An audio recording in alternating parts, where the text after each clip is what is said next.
Well, this seems quite surreal because I normally would be standing in front of you in the electrical workshop delivering this element of the health and safety. So you're looking at lifting and handling. Really important subject to me, and I'm going to tell you a story in a minute. I love to tell stories back in the day. I joined Tresham College in 2001 when I started teaching, and I left mid-2020. So this is you starting out on your journey through the health and safety book, not the most riveting content at all. And at this stage in the syllabus, I would throw one of Gaz's stories in. So Marcus and the team have asked me to do Gaz's story with a green screen behind me in order that you can listen to this before you carry out the activities within your workbook. So let me tell you a story about an apprentice that we had with us, and we'll go through his journey and see where his story ends and concludes. So the electrical team were working on a job that required to install storage heaters. It was price work, and the teams that they had were one person short. At that time, they didn't have another electrician they could call on in order to make up the team, and all the lads within that team used to play golf with this apprentice, and they really liked that lad, and they used to call him as good as a bloke. So in other words, at age 18, second year apprentice, he could just get on with activities, whether it be lifting floorboards, wiring circuits, making armoured off, bending conduit, whatever it was.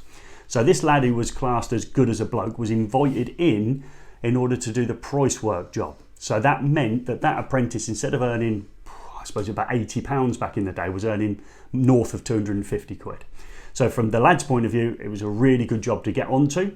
And at age 18 to triple your salary was fantastic as well. So he joined that team and they were installing storage heaters. Storage heaters being the equivalent of a wet radiator system. So most of us at home have got radiators with hot water in them. These electric ones contain heavy bricks. Okay, so there's the first thing to note. So the 18-year-old lad joins the electrical team, which are installing on-price storage heaters. So of course, the lad's never going to get all the best jobs. He's probably not going to be doing the consumer unit, and he probably isn't going to be doing much of the wiring unless it's in the roof space, but he certainly will be carrying up the stairs, back in the day, all of those bricks. Who cares? He's earning great money, the electrical team, we just get on with it. So as it develops through, this 18-year-old lad's done the contract for about 6 to 8 months, thinking back, and then one day, the story goes that he went to the doctors, and when he went to the doctors, he went there with an ear infection because, you know, us lads, and I'm sure there's females watching as well, but us lads are notorious for not wanting to go to the doctors at any point. So this lad eventually decided with a massive ear infection to go to the doctors. When he was there, he said, "Oh, while you're there, can you have a look at my back?" And the doctor said, "Why would I need to look at your back?" He said, "Well, what happens is sometimes I get into a certain position and I collapse." Let's just stop and think about that. So when he gets into a certain position, his back would lock and he would collapse. So that wasn't a trigger for a gentleman to go to the doctors, but an ear infection was. So he pulled his shirt up, got it halfway up his back, and the doctor stopped him and said, "Whoa, you need some treatment." The lower part of the lad's back was locked solid with spasm. So in other words, all the muscles in there had gone super tight and were holding his back together. Okay, in other words, there was an underlying problem in the lower part of the back being held together by the muscles. I remember from the story, the young lad said, "Don't worry, doctor. When I was starting out my apprenticeship, I had a health care plan, which I pay for every month, which means I can get free physiotherapy." So the doctor said, "Well, I recommend you go and do that. Your back's not good." Gave him a prescription for his ear infection, and off he toodled. He went to the private physiotherapist, and they to look at his back, and they thought it was quite appalling for somebody of age 18 to have such a tight back with spasm.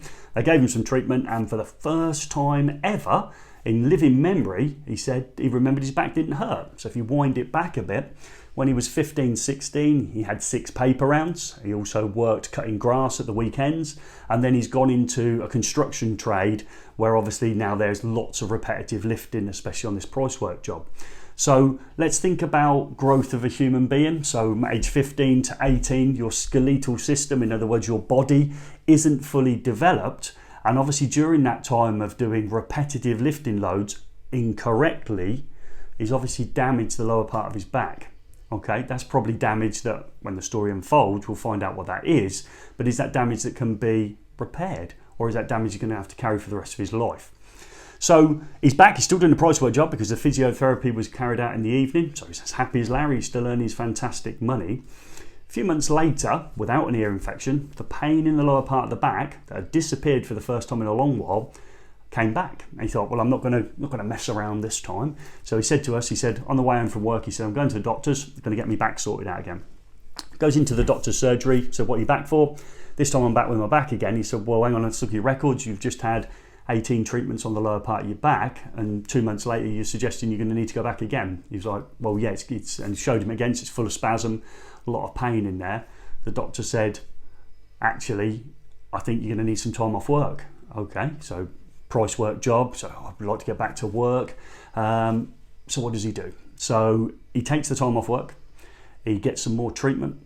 This time he has 36 treatments on the lower part of his back, and he doesn't get any better.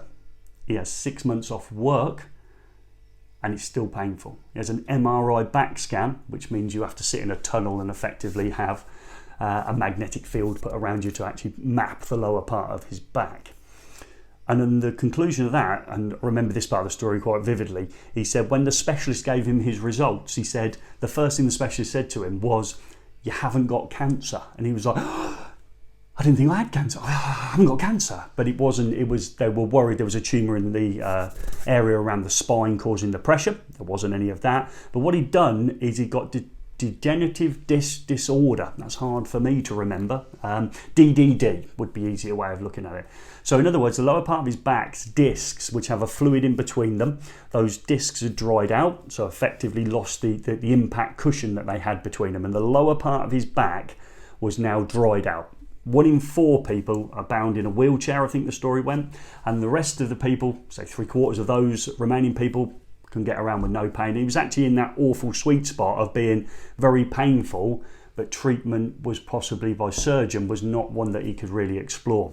Over a period of time, he had 4 MRI back scans. He went to Stoke Mandeville Hospital and loads of different back specialists. He tried all kinds of treatments. He had crystal healing.